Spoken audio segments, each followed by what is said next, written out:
దేశవ్యాప్తంగా ప్రపంచవ్యాప్తంగా కార్మిక వర్గానికి మేడే అంటే ఒక పండుగ వాతావరణం.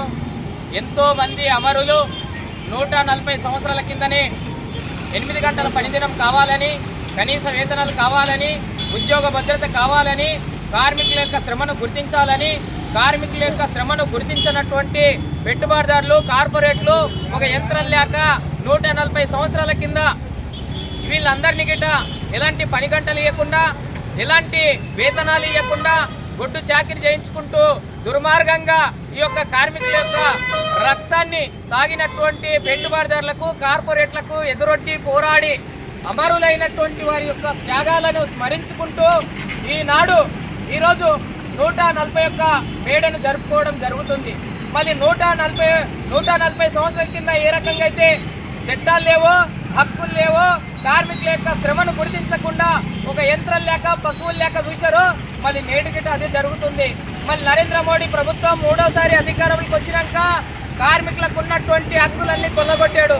మరి రాష్ట్రంలో ఉన్నటువంటి కాంగ్రెస్ ప్రభుత్వం కార్మిక పక్షపాతి అని కొంతమంది చెప్తారు. నిజంగానే కార్మిక పక్షపాతి అయితే ఈ కార్మికులు కాంట్రాక్టు, అవుట్సోర్సింగ్, డైలీ వేజీ, కనీస వేతనాలకు నోచుకోవడం లేదు.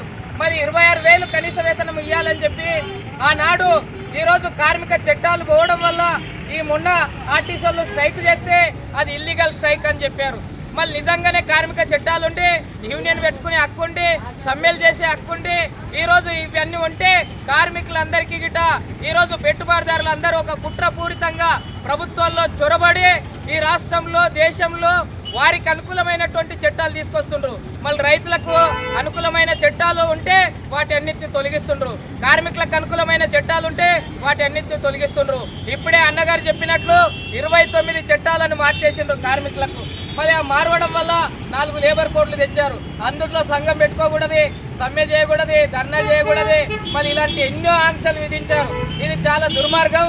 మళ్ళీ ఇప్పటికీ ఈ యొక్క కార్మికుల యొక్క ఏదైతే రక్తాన్ని చిందించి సాధించుకున్నటువంటి చట్టాలని మనం కాపాడుకోకపోతే భవిష్యత్తులో 140 సంవత్సరాల కింద ఎటువంటి బతుకులు అనుభవించమో, బానిస బతుకులు, వెట్టి చాకరీ, అటువంటి పరిస్థితులు మళ్ళా తీసుకురావడానికి కేంద్రంలో ఉన్నటువంటి బీజేపీ ప్రభుత్వం, రాష్ట్రంలో ఉన్నటువంటి కాంగ్రెస్ ప్రభుత్వం కుట్రల పూరితంగా ఈరోజు ఈ యొక్క విధానాలని అవలంబిస్తూ కార్పొరేట్లకు, పెట్టుబడిదారులకు కారు చౌకగా ఈరోజు ప్రభుత్వ రంగ సంస్థలని అమ్ముకుంటున్నారు.